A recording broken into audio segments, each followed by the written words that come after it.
This month we're going to be thinking about partnerships and partnership working between the Conservancy and organisations and people, landowners all around the harbour. The early days of the Conservancy in the 1970s was a time of great change.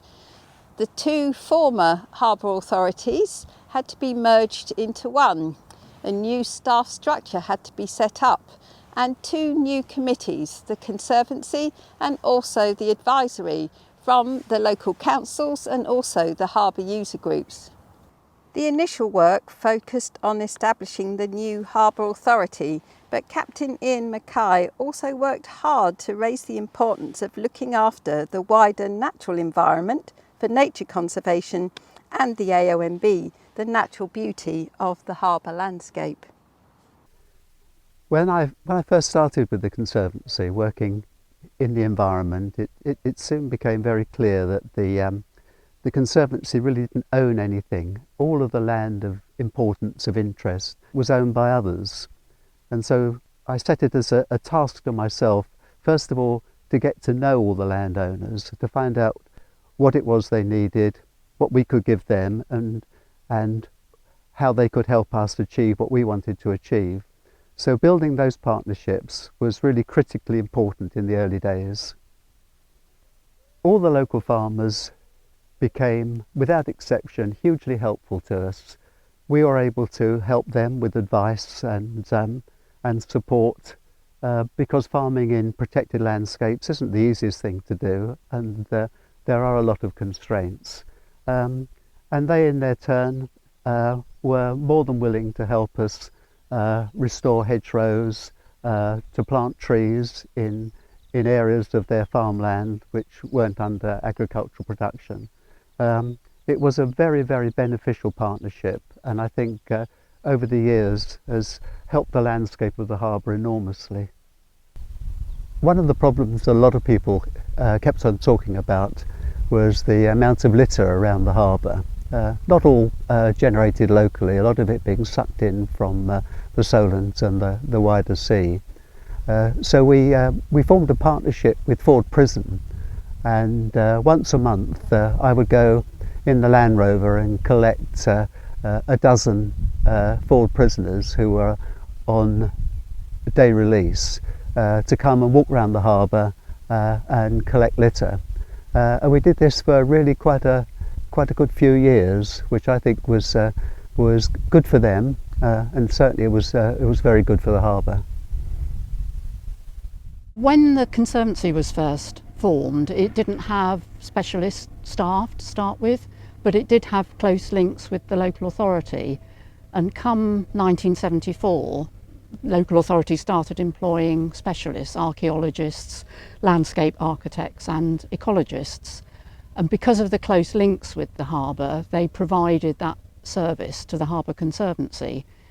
Through Martin Beale, who was chairman I think at the time, I got to know his sister, Joan Edam, and having been introduced to her, she got me involved in Nutbourne Marshes, which wasn't a local nature reserve at the time, but as we progressed with our interactions and information about the sites, it was obvious it should be designated as a local nature reserve.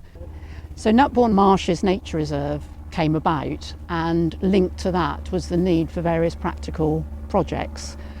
And again, at the time, there weren't staff at the Conservancy who could help, so the local authority stepped in, and I used to help involve other voluntary groups such as the Sussex Ornithological Society, who were very involved at the beginning.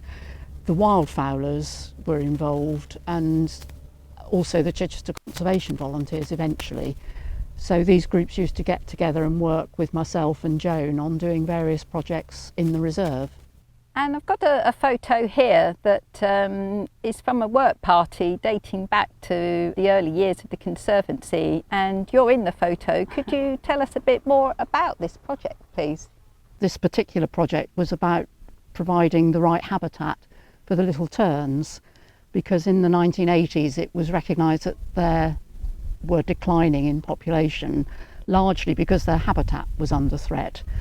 So this looks a little strange, but what we were actually doing there was raising the level of the shingle because it was getting eroded. And through the planning department, we managed to secure some concrete pipes which were sourced through a mineral company who provided the minerals to make the pipes. So Philip organised to get them shipped out to what is called Stakes Island at the head of Nutbull Marshes. I think there were about half a dozen or more of them. And the idea was to fill them up with local shingle to bring it up to the top of the pipes, and then that would make a sort of artificial habitat for the little terns. So I've got here some objects from the classroom, and just to help tell the difference between the four main organisations that are based within Chichester Harbour. So we've got here this old boating steering wheel, well, it's a model really, representing Chichester Harbour Conservancy. So that's who I work with, and the patrol team, harbourside environment team. So we are on the Conservancy staff, and the Conservancy itself is a committee. Then alongside us we have this little birdie here that's representing the Friends of Chichester Harbour. So that's people who love the harbour and really care for looking after it, and you can join the Friends. I think it's £20 a year for membership and help influence looking after the harbour. Then another organisation is the Harbour Federation. Now that's the committee of all the sailing clubs and sailing interests in the harbour, and has lots of members. There are over 10,000 members. Oops, low tide. And they look after the boating interests and work alongside the Conservancy to oversee safe and enjoyable boating in the harbour. And then, last but not least, we've got the landscape is the Chichester Harbour Trust. That's the organisation that was set up to try and buy or lease land within the harbour, because by owning or having control of that land, they can make the best decisions for looking after it for the harbour's natural beauty and for nature conservation. Volunteers were always an important part of delivering what the harbour needed to have done in the environment, and there were one or two groups that helped and there were individuals, but there was no real focus. They came, they did their work, and that was that. But it seemed to be a good idea to develop some sort of a focus so that anybody could contribute to the needs of the harbour and feel part of it. And at the time, you know, hospitals had friends and the cathedral had friends, so why couldn't the harbour have friends? Friends in the widest sense.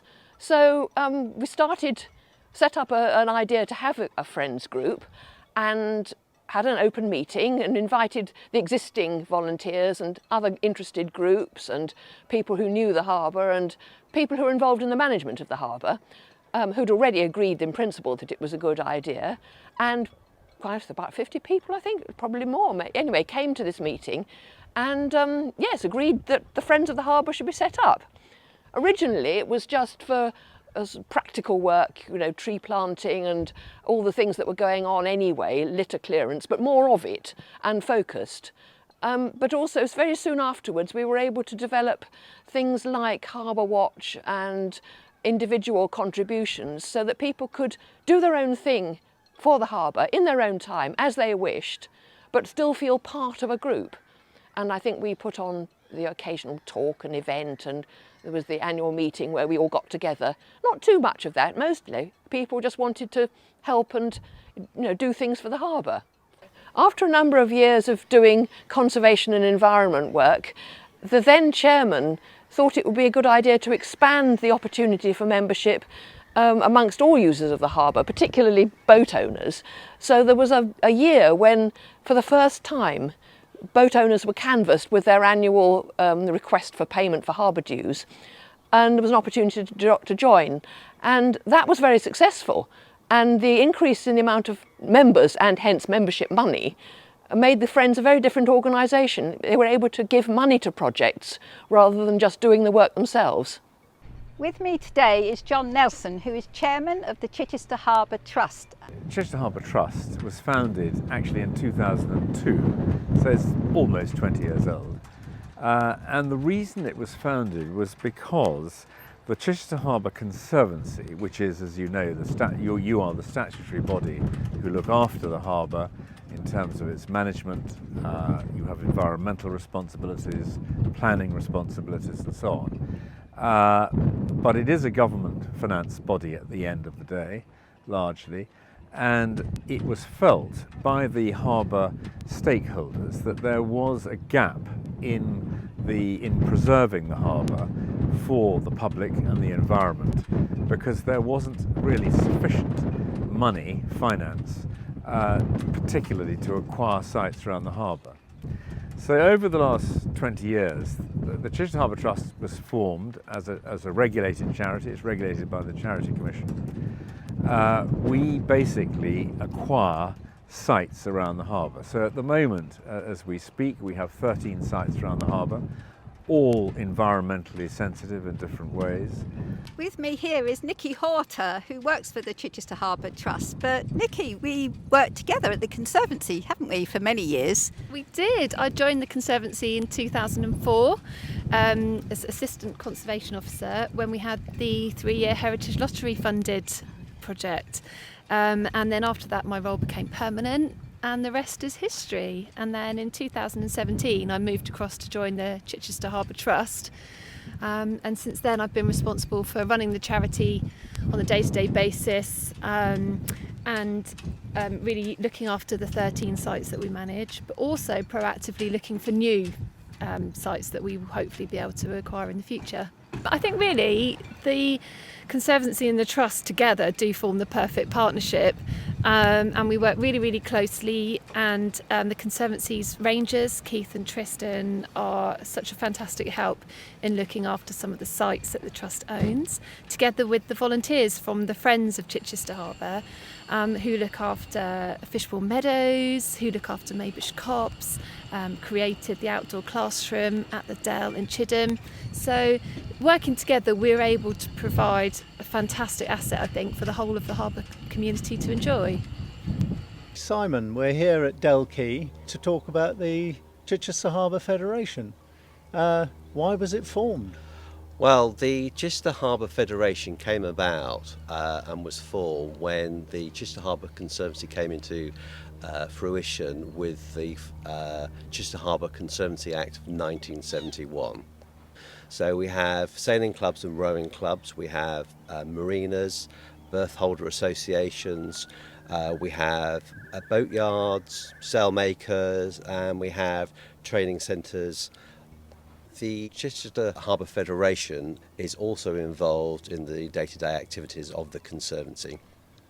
The Council of the Conservancy has a committee which provides opinion on various aspects of the day-to-day activity of the Conservancy, which is called the Advisory Committee. The Advisory Committee is actually made up of 15 members who come from various stakeholder groups involved across the harbour, and the Chichester Harbour Federation has 4 seats on that committee.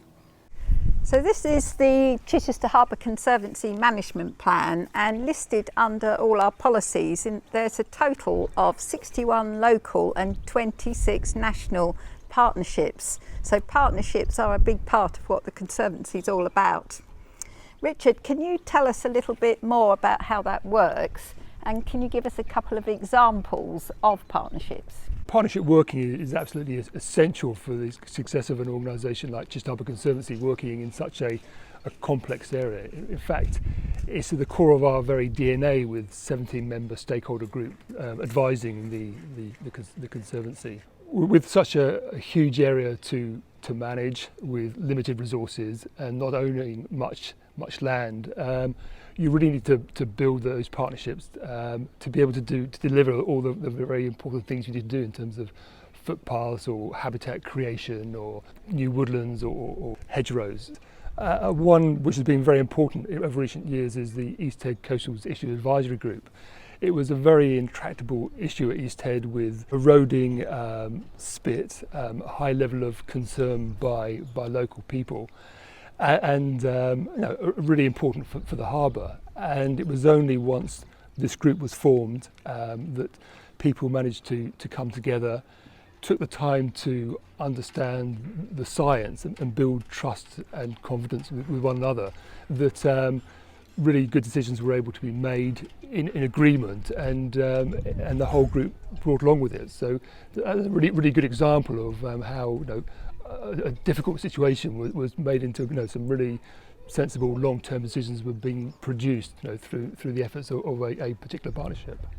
And it's not stuck in aspect. When there's a need for a new partnership, we'll create it. So in response to Natural England's report of the SSSI, just highlighting over a very long time period how we've lost habitats such as salt marsh and seagrass beds, we've quickly come together with Natural England, the Environment Agency, RSPB and a group of others to form the Chichester Harbour Protection and Recovery of Nature partnership, which is going to be really instrumental in pulling all our resources and skills together to really try and turn around that decline in habitat throughout the harbour. And I've got huge expectations that this is going to make a really big difference, and it just really does underline the importance of having those partnerships and having those relationships in the community to be able to pull something together at short notice in response to new concerns.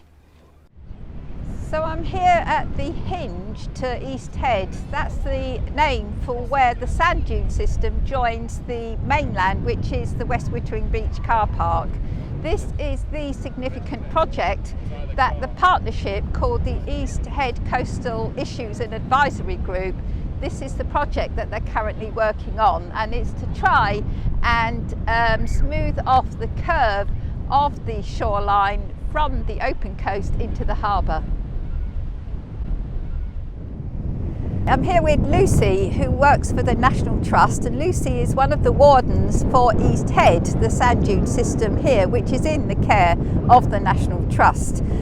Lucy also attends the partnership of the Coastal Issues Advisory Group that Richard Craven has talked about.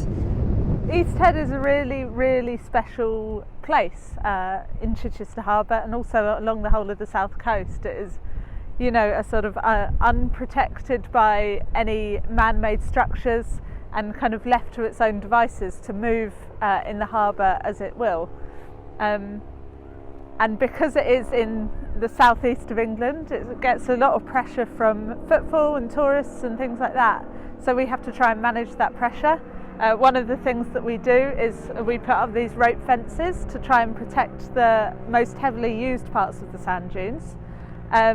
And try and keep them in keeping with the whole site. We don't want to put up big chain link fences to stop people coming in, and also because those chain link fences will probably be buried as the sand dunes move around. The good thing about these is that as the sand builds up, we can just lift them out. The reason that East Head needs protecting so much is because it's not only such a special place in its landscape, where as it moves around it's a dynamic sand dune, and it's really unique in that way. It's also the wildlife that lives here. We've got loads of reptiles, we've got sand lizards, which are really rare types of reptiles, and some absolutely gorgeous birds as well, including ringed plovers at the top of the spit, which are a red list species.